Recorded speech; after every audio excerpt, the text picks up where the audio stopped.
So yesterday I had another very long travel day. I started at 7:20 a.m. in my hostel in Kolanta. Then from my hostel in Kolanta we had a minibus take us to the ferry, then a 2-hour ferry to Krabi, then from Krabi port a trip to Krabi city center with a tuk-tuk, then from Krabi city center a minibus to Khao Sok bus station, and then from Khao Sok bus station a pickup to my hostel in Khao Sok. And then I just chilled, made some videos, worked on some emails, and had a chill evening. And today I'm off to a like 1-day trip to the lake of the Khao Sok National Park, which the area is most known for.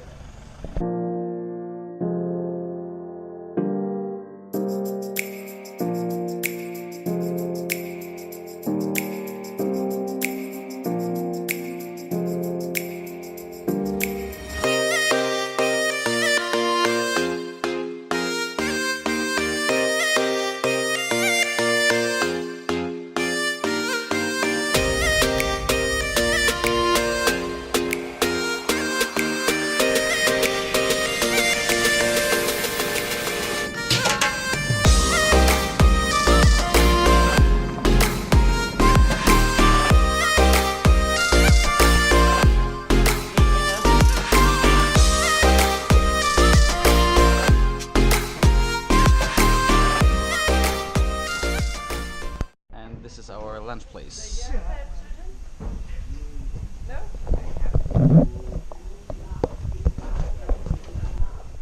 And what's also quite popular is to do an overnight stay in the national park, and then you stay in a bungalow like these ones, floating bungalows.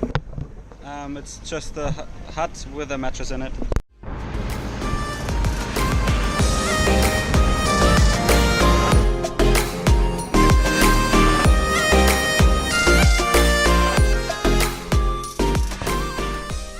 After this, we are going to Natalu Nature Trail. Natalu Nature Trail, it is the red mark. This one is East Boat area where we are now. After this, we will walk across the river. How many times you can see the river? That means your shoe will get wet. When you walk crossing river, I don't recommend take your shoe off. If you take your shoe off under the water, maybe have sharp rock cut. Your trip over.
So now we're at the end of the trek and we're about to go inside a cave that apparently has high water, so that's why we're all in swimsuits.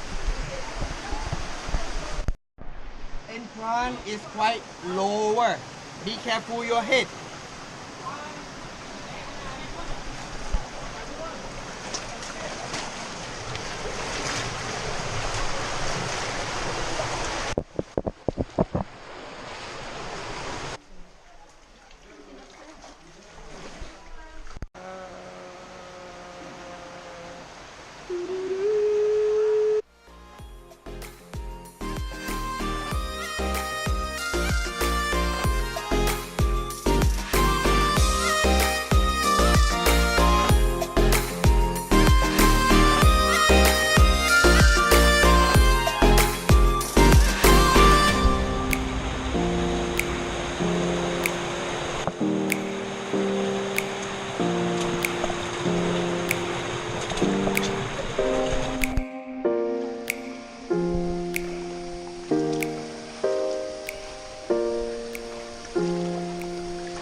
So the cave was very, very cool, but we could actually not go all the way through because it was all over the news, but there were, I think, 14 kids in Chiang Rai in June that were stuck in a cave, and because of that Thailand changed some regulations and some restrictions and got more strict about security in caves. So that's why there was only a limit until which we could go, and afterwards it would have gone deeper and you would have to swim, so it's considered not safe even though it's dry season. So we turned back and walking now the same way back as we went back to the cave. And when we were in the end of the cave, I mean until where we could go, we settled down like on the side on the cave, not inside the floor and not inside the river, and all turned our flashlights off. And then we had a bit of a story time, let's say, about some historical parts of the cave. For example, 11 years ago it was raining a lot and there were people that went on a tour with the tour guide, and this is, let's say, the bottom of the river. So when you walk up the cave, you walk against the water stream, and if you do the proper hike, you're in the cave for about 1 hour.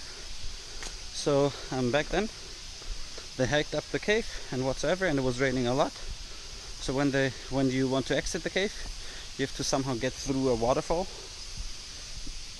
and it was raining too hard, so they were hardly getting through, and they only managed to push one girl out of the group of 11 people actually out of the cave.